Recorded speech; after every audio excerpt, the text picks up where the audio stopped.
Gaza शांति शिखर सम्मेलन। भारत ने भेजा विशेष दूत, जाने शांति योजना और भारत की भूमिका। नई दिल्ली। शर्म अल शेख। गाजा पट्टी में लंबे समय से चल रहे संघर्ष को समाप्त कर पश्चिमी एशिया में स्थायी शांति लाने के उद्देश्य से मिस्र के शर्म अल शेख में आयोजित हो रहे महत्वपूर्ण शांति शिखर सम्मेलन में भारत भी शामिल हो रहा है। अमेरिकी राष्ट्रपति डोनाल्ड ट्रंप और मिस्र के उनके समकक्ष अब्देल फतेह अल सीसी द्वारा संयुक्त रूप से आयोजित किए जा रहे इस सम्मेलन में प्रधानमंत्री नरेंद्र मोदी को भी न्योता भेजा गया था, लेकिन पूर्व निर्धारित कार्यक्रमों के कारण पीएम मोदी इसमें शामिल नहीं हो सके। भारत सरकार ने इस वैश्विक पहल में अपनी भागीदारी सुनिश्चित करते हुए विदेश राज्य मंत्री कीर्ति वर्धन सिंह को प्रधानमंत्री के विशेष प्रतिनिधि के तौर पर शर्म अल शेख भेजा है। सम्मेलन का उद्देश्य और प्रमुख भागीदार। उद्देश्य। शिखर सम्मेलन का मुख्य उद्देश्य गाजा पट्टी में युद्ध को समाप्त करना, मध्य पूर्व में शांति और स्थिरता लाने के प्रयासों को बढ़ावा देना है। अध्यक्षता। इसकी सह अध्यक्षता अमेरिकी राष्ट्रपति डोनाल्ड ट्रंप और मिस्र के राष्ट्रपति अब्देल फतेह अल सीसी कर रहे हैं।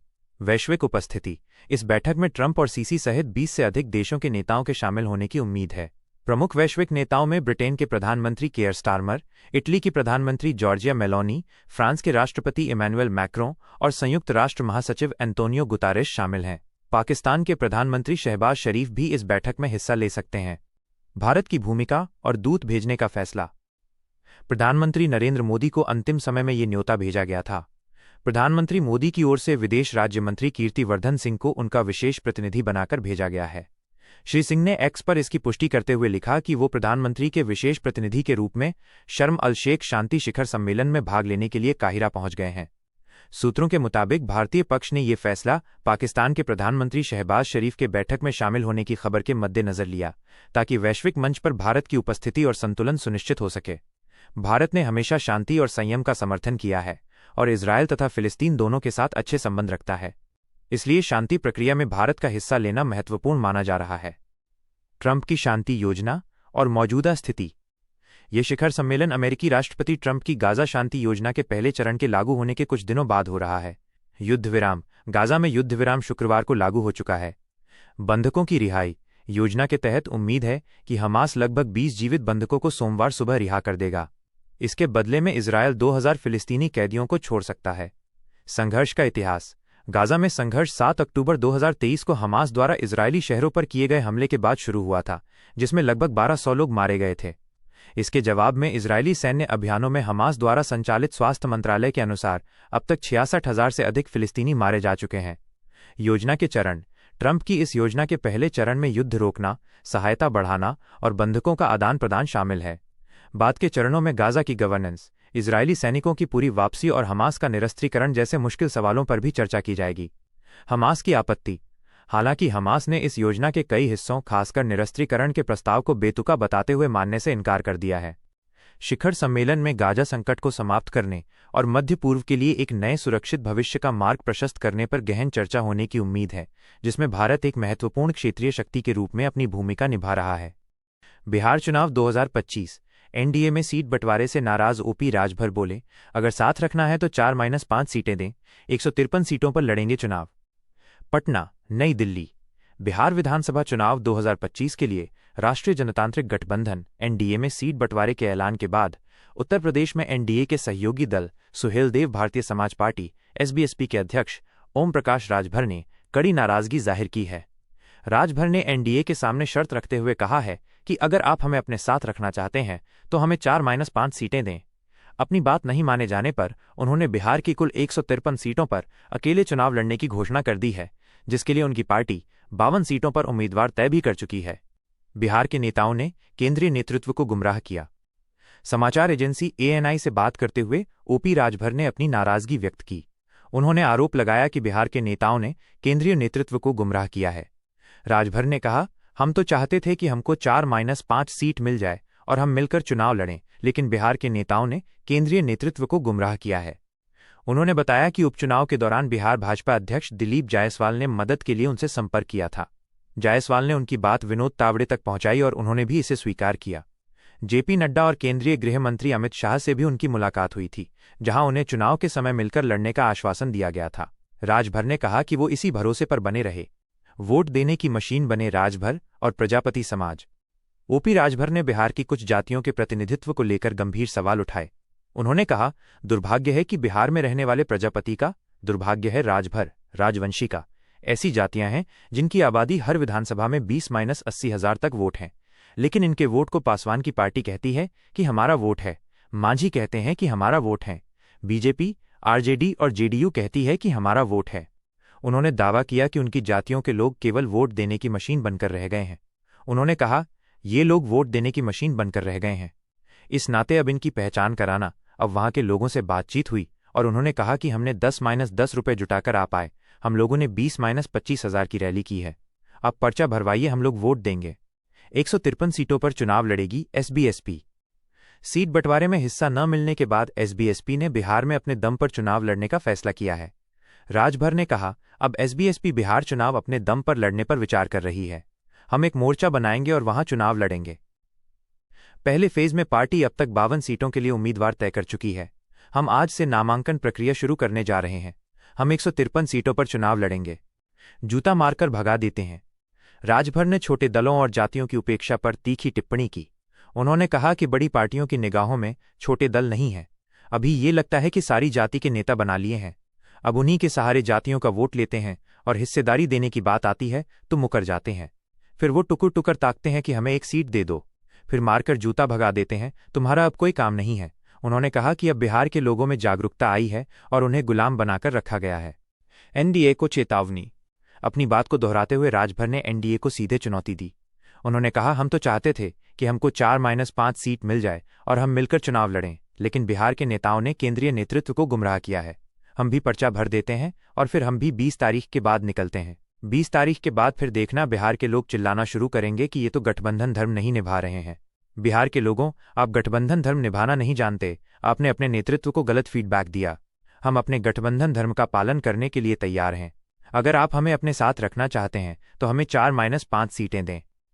एनडीए में सीट बंटवारे का जो फॉर्मूला सामने आया है, उसके मुताबिक बीजेपी 101, जेडीयू 101, चिराग पासवान की एलजेपी 29, उपेंद्र कुशवाहा की आरएलएम 6 और जीतनराम मांझी की पार्टी हम 6 सीटों पर चुनाव लड़ेगी।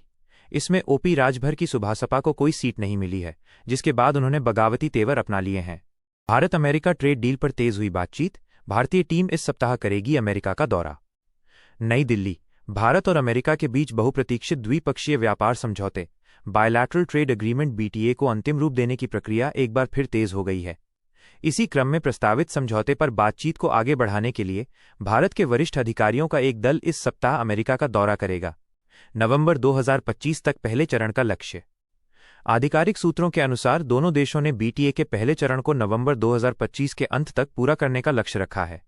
इस समझौते को लेकर दोनों पक्षों के बीच अब तक 5 दौर की बातचीत सफलतापूर्वक संपन्न हो चुकी है। इस साल फरवरी में दोनों देशों के शीर्ष नेताओं ने अधिकारियों को द्विपक्षीय व्यापार समझौते पर बातचीत शुरू करने का निर्देश दिया था। इस समझौते का उद्देश्य दोनों देशों के बीच व्यापारिक संबंधों और निवेश के प्रवाह को गति देना है। पिछले महीने पीयूष गोयल का अमेरिका दौरा। हाल ही में पिछले महीने केंद्रीय वाणिज्य एवं उद्योग मंत्री पीयूष गोयल ने भी न्यूयॉर्क में व्यापार वार्ता के लिए एक आधिकारिक प्रतिनिधिमंडल का नेतृत्व किया था। उस बैठक के बाद वाणिज्य मंत्रालय ने कहा था कि दोनों पक्षों ने आपसी लाभकारी द्विपक्षीय व्यापार समझौते को शीघ्र निष्कर्ष पर पहुंचाने के लिए अपनी बातचीत जारी रखने का निर्णय लिया है। मुख्य मुद्दे और भविष्य का लक्ष्य। ये महत्वपूर्ण वार्ता ऐसे समय में हो रही है जब अमेरिका ने भारतीय उत्पादों पर 50% तक का टैरिफ लगाया है, जिससे दोनों देशों के व्यापारिक संबंधों में कुछ तनाव रहा है। टैरिफ और वीजा। वार्ता के प्रमुख एजेंडा में अमेरिका द्वारा लगाए गए उच्च टैरिफ और H-1B वीजा शुल्क में संभावित बढ़ोतरी जैसे मुद्दे शामिल हैं। व्यापार लक्ष्य। वर्तमान में भारत और अमेरिका के बीच द्विपक्षीय व्यापार लगभग $191 बिलियन का है। प्रस्तावित समझौते का अंतिम लक्ष्य इसे 2030 तक $500 बिलियन तक पहुंचाना है। विशेषज्ञों का मानना है कि ये समझौता टेक्नोलॉजी, मैन्युफैक्चरिंग और सर्विस सेक्टर में नए अवसर खोलेगा। इस सप्ताह होने वाली उच्च स्तरीय वार्ता से समझौते के पहले चरण को समय पर पूरा करने की दिशा में महत्वपूर्ण प्रगति होने की उम्मीद है। राज ठाकरे चाहते हैं कि कांग्रेस भी एमवीए में हो। संजय राउत का बड़ा दावा, मनसे ने किया खारिज। मुंबई। महाराष्ट्र की राजनीति में स्थानीय निकाय चुनावों से पहले शिवसेना, यूबीटी और महाराष्ट्र नवनिर्माण सेना मनसे के बीच संभावित गठबंधन को लेकर चर्चाएं तेज हैं। इसी बीच शिवसेना यूबीटी के सांसद संजय राउत ने सोमवार को एक बड़ा दावा किया कि मनसे प्रमुख राज ठाकरे चाहते हैं कि कांग्रेस भी विपक्षी गठबंधन महाविकास आघाड़ी एमवीए का हिस्सा बने। राउत का बड़ा दावा। एक संवाददाता सम्मेलन में पत्रकारों के सवालों का जवाब देते हुए संजय राउत ने कहा कि यहां तक कि राज ठाकरे भी चाहते हैं कि कांग्रेस, जो महाविकास आघाड़ी का एक घटक है, को भी साथ लिया जाना चाहिए। उन्होंने स्पष्ट किया कि इसका मतलब ये नहीं है कि इस पर कोई अंतिम निर्णय लिया गया है। राउत ने जोर देकर कहा कि मनसे चाहती है कि कांग्रेस गठबंधन में रहे। राउत ने कहा कि राज्य की राजनीति में हर किसी की अपनी जगह है, जैसे शिवसेना, यूबीटी, मनसे, एमएनएस और शरद पवार के नेतृत्व वाली राकांपा, शरद चंद्र पवार और वामपंथी दलों की भी। मनसे ने किया खारिज। हालांकि संजय राउत के इस दावे को मनसे के नेता संदीप देशपांडे ने तुरंत खारिज कर दिया। देशपांडे ने शिवसेना नेता की टिप्पणी को सिरे से नकारते हुए कहा कि पार्टी अपना रुख स्वयं सामने रखेगी, कोई और नहीं। उन्होंने स्पष्ट किया कि भविष्य में केवल मनसे ही अपना रुख स्पष्ट करेगी। ठाकरे बंधुओं की बढ़ती नजदीकी और गठबंधन की चर्चा। निकट भविष्य में होने वाले स्थानीय निकाय चुनावों, खासकर मुंबई, ठाणे, नासिक और कल्याण डोंबिवली में शिवसेना, यूबीटी और मनसे के बीच गठबंधन की अटकलें पिछले कुछ महीनों से गर्म हैं। मुलाकातें। चचेरे भाई उद्धव ठाकरे और राज ठाकरे पिछले कुछ महीनों में कम से कम 6 बार मिल चुके हैं। 5 जुलाई को हिंदी को जरूरी करने वाले सरकारी आदेशों के खिलाफ दोनों लगभग 20 साल बाद एक मंच पर भी नजर आए थे। गठबंधन पर बयान। राउत पहले भी दावा कर चुके हैं कि दोनों ठाकरे बंधु निकाय चुनाव मिलकर लड़ेंगे और जीतेंगे, क्योंकि उनके पास मराठी भाषियों की एकता की ताकत है। हालांकि भाजपा विधायक प्रवीण दरेकर ने राउत के बयान को अटकलबाजी बताया था। माना जा रहा है कि 2024 के महाराष्ट्र विधानसभा चुनावों में अपनी पार्टियों को मिली हार के बाद दोनों ठाकरे भाई एक बार फिर साथ आने के लिए उत्सुक हैं। हालांकि शिवसेना, यूबीटी और मनसे ने अभी तक नगर निगम चुनावों के लिए आधिकारिक गठबंधन की घोषणा नहीं की है। साथ ही महाविकास आघाड़ी के 2 अन्य प्रमुख घटक दलों कांग्रेस और राकांपा, शरद चंद्र पवार ने भी इस संभावित गठबंधन पर अपना रुख अभी तक स्पष्ट नहीं किया है। आगामी बैठक का जिक्र। राउत ने विपक्षी दलों के उस प्रतिनिधिमंडल का भी जिक्र किया जिसमें राज ठाकरे, उद्धव ठाकरे और शरद पवार शामिल हैं। यह प्रतिनिधिमंडल मंगलवार को महाराष्ट्र के मुख्य निर्वाचन अधिकारी से मुलाकात करेगा।